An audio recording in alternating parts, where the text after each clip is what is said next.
to this series of prototypes that came out in the early to mid 90s.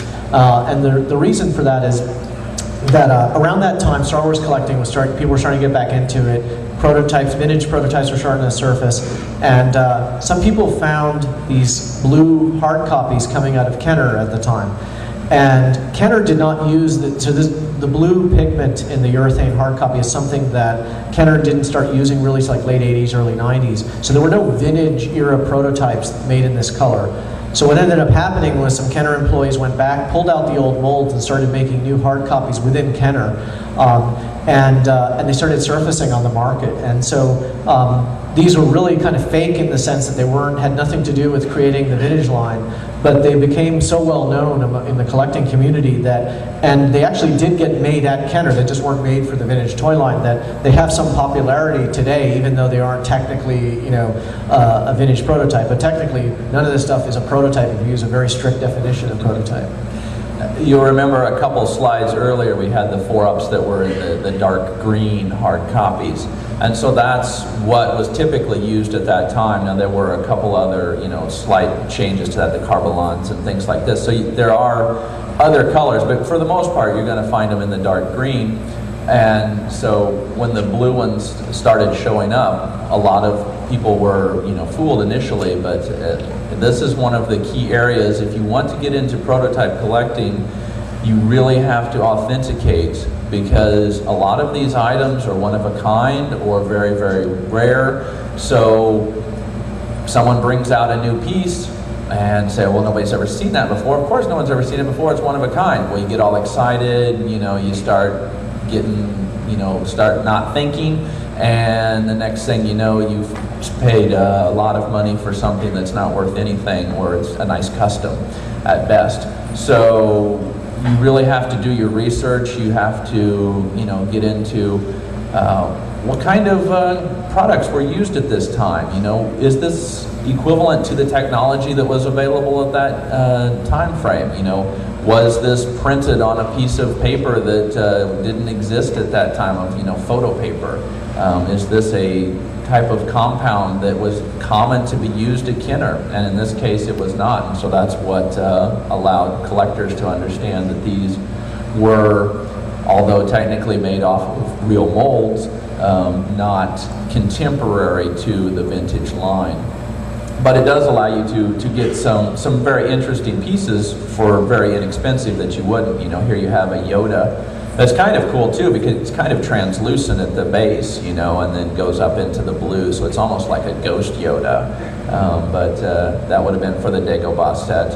And then we'll talk a little bit later on about the Ewoks, but this is an alternate sculpt of low-gray figure. So it's different than the one that was actually released. So if you want to have a comparison between the released version and the unreleased version, this could be a cheaper way of getting it, as long as you're aware of the fact that it's not contemporary in the production process. So now for Empire Strikes Back, they were going to update the Force lightsabers. A Force lightsaber, some of you might be familiar with, is the one where they have the hollow kind of tube down the middle of the lightsaber, and as you whirl it, it makes a sound. It's kind of a low-tech lightsaber before they had the fancy electronic lightsabers. So Kenner played around with this gyroscopic lightsaber, and they added this huge gyroscope actually at the base of the hilt, but that this was going to add a gyroscopic effect basically to the Force lightsaber. It's going to be a higher price point version of the lightsaber. So it's pretty typical in the toy line that they'll look at, well, how can we introduce other price points? How can we keep the same tooling we had for the other toy? And they actually showed this at Toy Fair to retailers.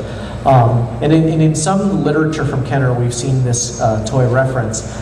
This is one sample. I think it's about there's only a couple that have surfaced of this one, so it's a fairly rare sample. Other things from Empire Strikes Back era, in the early 1980s, the LED handheld electronic games were the rage, and like Mattel and Coleco had like popular sports-based electronic games. In retrospect, they're kind of lame because they had a really simple LED screen, so it looked like a little calculator or something. And anyway, they were going to make a similar kind of game for the Empire Strikes Back. These are paintings for the backdrop, so you can see they actually seem to have a common electronics base, because they have like 5 enemy targets on the top. And the idea was you'd have this graphic as a backplate for the electronic toy, and then LEDs would, you'd be like either shooting asteroids or I don't know what you're trying to do to Yoda. But Shooting they have, Yodas? Yeah. Maybe evil Yodas? Killing all 5 evil Yodas or whatever.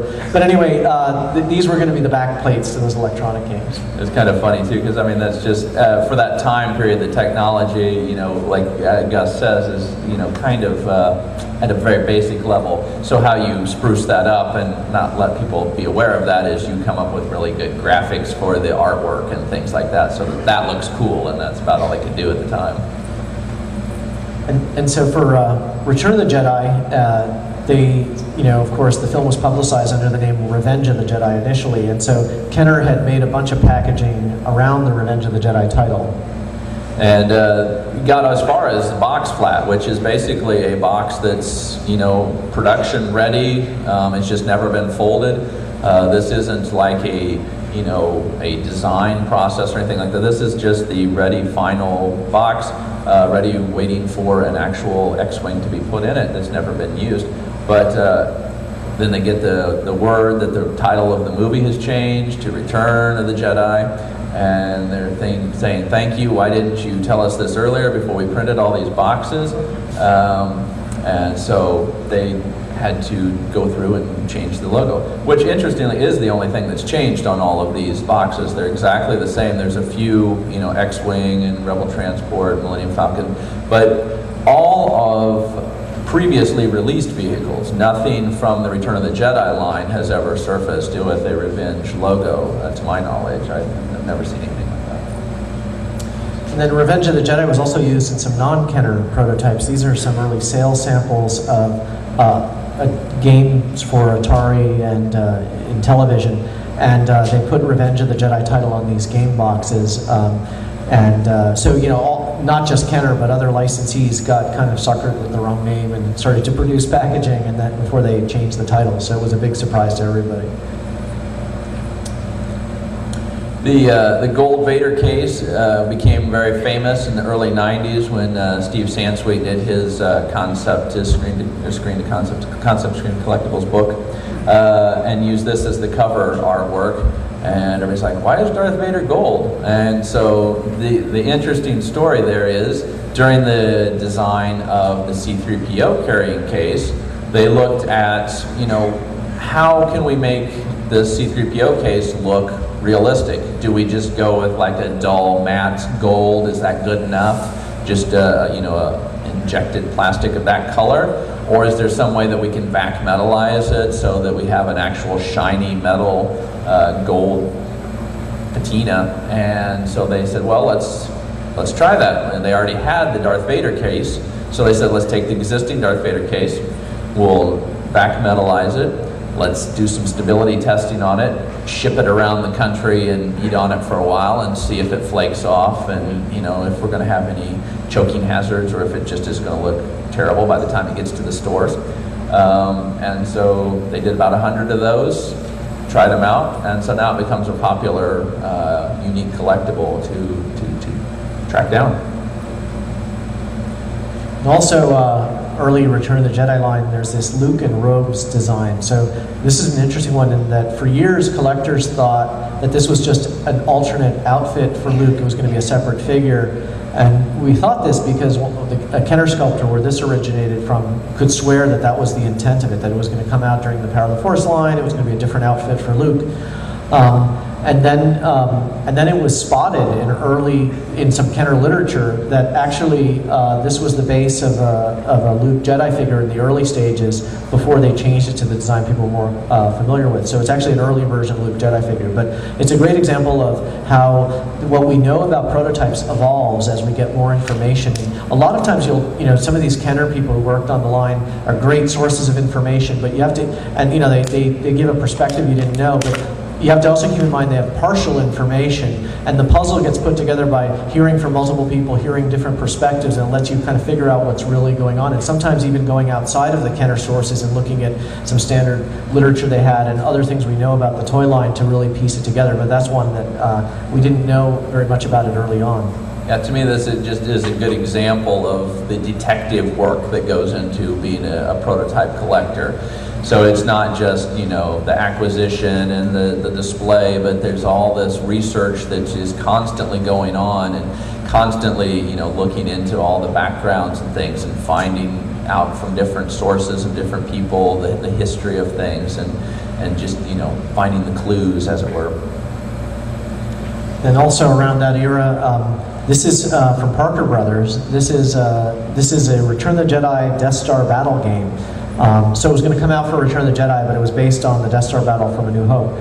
And it's kind of an interesting piece. It has it's a hard copy that has working electronics that's supposed to be Luke's targeting computer, although it looks more like the macro binoculars. It has working components, electronics inside.